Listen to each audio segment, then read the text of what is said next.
Assalamualaikum warahmatullahi wabarakatuh. Welcome back to my channel and let's study again with me, Anina Saheri. Kali ini kita coba bahas kembali mengenai inferiority feelings ya. Sebenarnya apa sih kata para ahli mengenai inferiority feelings ini? Yuk kita bahas. Nah teman-teman, nanti di akhir akan ada sumber dari penjelasan ini ya. Yang pertama kita lihat penjelasan dari Adler yang mengembangkan ide bahwa seharusnya kita itu seperti apa. Nah, di situ ada organ inferiority. Maksudnya adalah compensation atau sebagai ganti bahwa kelemahan itu adalah sesuatu yang seharusnya mengarahkan kepada kekuatan. Kemudian di situ seharusnya pengalaman yang ada itu adalah mengenai usaha kita atau kita berusaha untuk berkompetisi untuk menjadi yang lebih baik lagi. Kemudian ada masculine protest, di situ kita mencari hak-hak kita yang sebenarnya itu membuat kita jadi lebih baik sih intinya gitu ya, meskipun itu bahasanya protest. Selanjutnya ada feelings of inferiority are motivational. Jadi kita harus tetap termotivasi, intinya ada motivasi dalam diri kita. Kemudian di situ ada striving to achieve personal best, yang maksudnya adalah kita berusaha untuk menjadi sosok yang terbaik seperti itu. Kemudian juga ada perfection striving, yaitu kita berusaha untuk menjadi pribadi yang terus-terus menjadi lebih baik lagi gitu teman-teman. Nah, sekarang mengenai hal yang harus dihindari. Inferiority feelings itu sebenarnya hal yang harus dihindari ya teman-teman, yaitu ketika kita merasa rendah diri. Nah, di situ apa saja sih cirinya? Di situ ada stagnation of growth in which difficulties seem too immense to be overcome. Maksudnya adalah ketika kita itu stuck atau merasa setiap kesulitan itu rasanya susah sekali untuk diatasi. Kemudian ada feeling one never will be strong enough. Ketika kita merasa kita tidak cukup kuat. Kemudian never will be intelligent enough, ketika kita tidak merasa mampu atau cukup bisa, begitu ya teman-teman. Dan juga ketika rasa dari inferiority itu sendiri atau rasa rendah itu sendiri sudah menjadi sesuatu yang membuat kita khawatir, sudah menjadi sesuatu yang membuat kita merasa itu adalah masalah. Nah, sekarang kita bahas lebih rinci ya teman-teman mengenai self inferiority. Di situ ada self esteem, yaitu terkait dengan harga diri. Nah, di situ ada catatan yang saya tandai dengan warna merah yang harus dihindari karena itu adalah ciri dari self inferiority.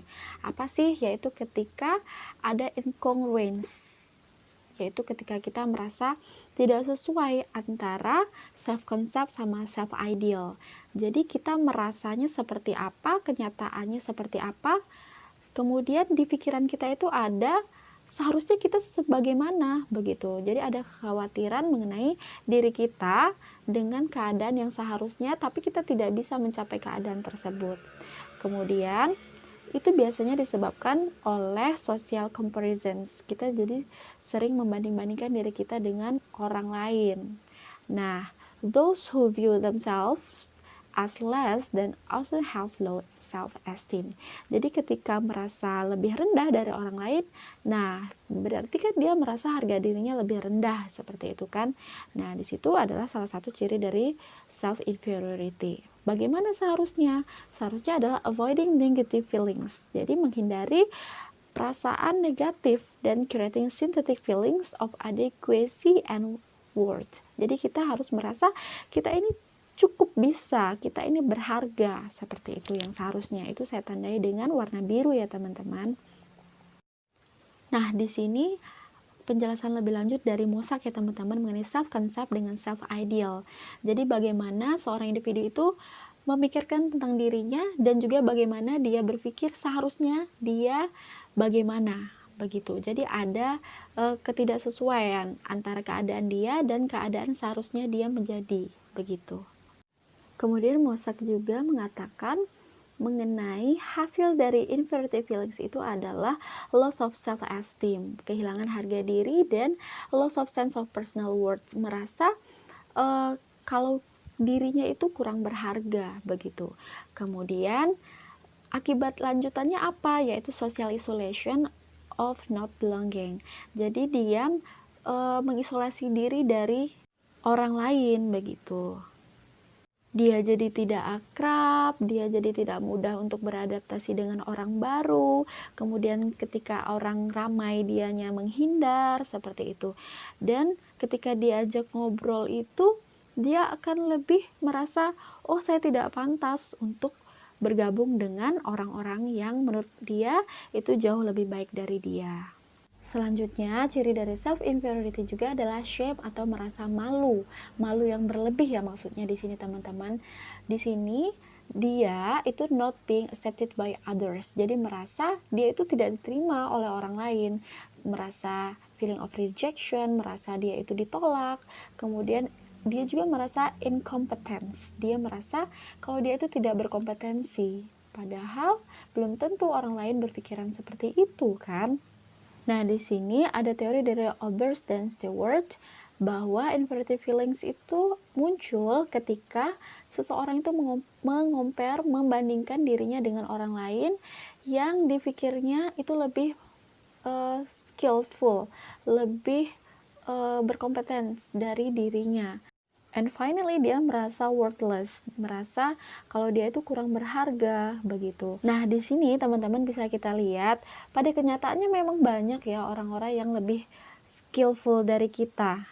Nah, ketika ada kondisi yang begini, kita jadikan ini motivasi, bukan menjadi hal yang membuat kita minder. Ketika pun kita harus memuji seseorang, ya it's okay seperti itu kan. Dan kita menjadikannya sebagai motivasi, bukan untuk sebagai hal yang membuat kita menjadi minder begitu. Jadi memuji kelebihan orang lain ya itu tidak apa-apa begitu. Oke, selanjutnya ciri dari self-inferiority adalah tentang general self-efficacy. Itu adalah kepercayaan individu akan kemampuannya untuk sukses dalam melakukan sesuatu. Nah, ketika seseorang mulai mempertanyakan kemampuan dia, saya mampu atau tidak ya, kemudian dia merasa tidak mampu, tidak menerima pekerjaan yang diberikan kepada dia. Nah, ini yang harus dihindari karena ini adalah ciri dari self-inferiority. Nah, seharusnya ketika ada pekerjaan yang diberikan kepada kita, kita berusaha dan kita yakin kita pasti bisa seperti itu untuk mengerjakan tugasnya dan berhasil dengan hasil terbaik. Dan dengan self-efficacy, seseorang jadi tahu apa aja yang masih bisa dikembangin dan kekurangan di bagian mana yang perlu ditutupi. Orang dengan self-efficacy tinggi itu bisa menilai dan memberi evaluasi pada dirinya sendiri. Hal ini akan gampang dia lakukan karena dia memang merasa sanggup. Ini membuat dia menjadi gak cepet puas dan selalu pengen lebih gitu. Jadi untuk melakukan evaluasi terhadap diri sendiri meskipun dia menemukan banyak kekurangan, it's okay begitu. Why gitu kan? Ya memang karena akan digunakan untuk pengembangan dirinya untuk mencapai tujuan yang terbaik. Oke, itu penjelasan mengenai self-inferiority. Ini sumber-sumber yang saya gunakan ya teman-teman. Semoga bermanfaat dan mohon maaf kalau ada kesalahan. Thanks for watching, semoga bermanfaat. And remember to like, comment, share, and subscribe this video. Dan nyalakan lonceng notifikasi.